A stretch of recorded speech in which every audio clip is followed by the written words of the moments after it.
What's good, YouTube? It's Tonio, and today me and TayKo are going to bring in a tutorial to you on how to make a Vory type beat. I got this sample right here and be breaking down for y'all, walking y'all through how to make, and then I'm going to send the beat over to Tay, let him put the drums on it and shit. So, hope y'all enjoy the content. We're glad to be back, and let's get into it.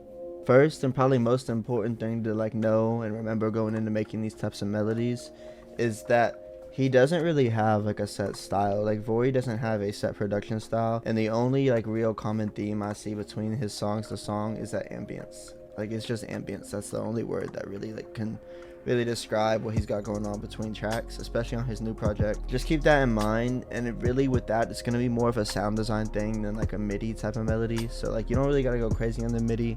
Just gotta pick good sounds, tweak them good in the plugin, and then go in and do good shit in your mixer. This is the first MIDI I have right here. It's the main melody. Everything is built around this, and it's literally just a 1, 7, 5, 6 chord progression. For this type of beat, you really can use any chords. It doesn't matter too much. There's not a certain vibe he goes for every time. If you can't make sense of those numbers, just kind of stick, if this is your root, stick to your chords being in this range right here. It'll sound good every time for these type of kind of ambient melodic shit. So I started with that chord progression right there, and I just played triads. It was a very simple, I didn't do much with the chords at all.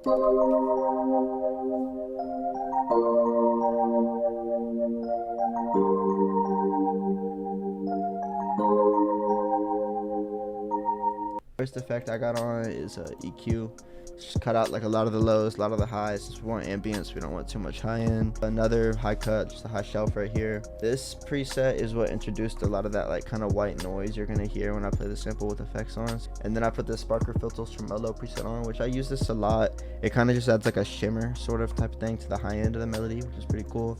And then Shaper Box is where the main sauce and the melody came in. Shaper Box is people know about it, but it's still slept on. It has a lot of good shit on it. Gave it that really cool bounce.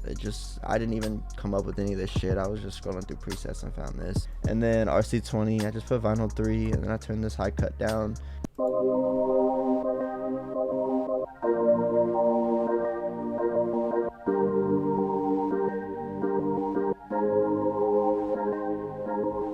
But I had 2 or 3, and this was the next melodic layer. It's just the same chords right here, except between them I would go. Just kind of add that passing note right there. But for the effects on that, I literally high cut, low cut, harsh, because I wanted it to be very tucked away. Put some reverb on it, and then another low pass. I use Fruity Left Filter though, just because they have a good low pass if you're trying to go for a different sound. This was the last melodic element I think I actually added. I played the same chords. I got the exact same chords. I just played them at a different point in time. So instead of playing it right on the 1, I played it in between measures, halfway through the through the duration of the chord. This one right here.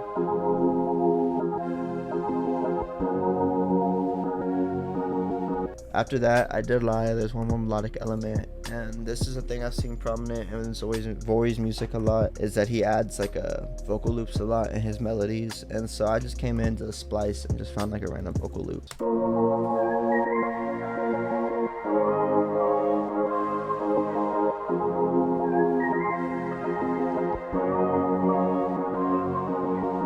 I came in last, and I added a bass just to finish off the low end of the melody, you know what I'm saying? Usually I keep my bass lines pretty simple, but I did a good amount of sauce with this one, considering it's just a chord progression. It follows a chord progression. I also added these slides, just some cool little slides. But I did pan them. I panned the first one left a little bit and the next one right, so if you had headphones on, you can just a little bit, just some cool thing for some experimentalness, some uniqueness in the melody. And the last thing I added to this melody was a perk loop.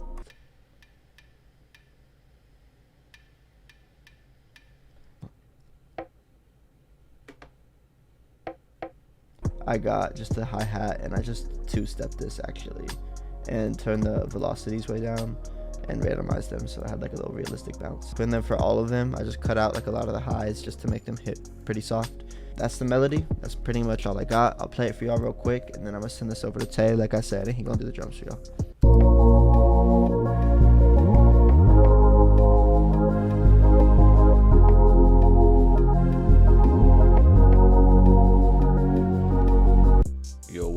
YouTube? It's TayKo. Gonna be cooking up on this loop that Tonio sent over. And yeah, let's just get straight into it.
So I kind of want to flip the sample just to make it sound a little bit darker, just to get like the right kind of vibe.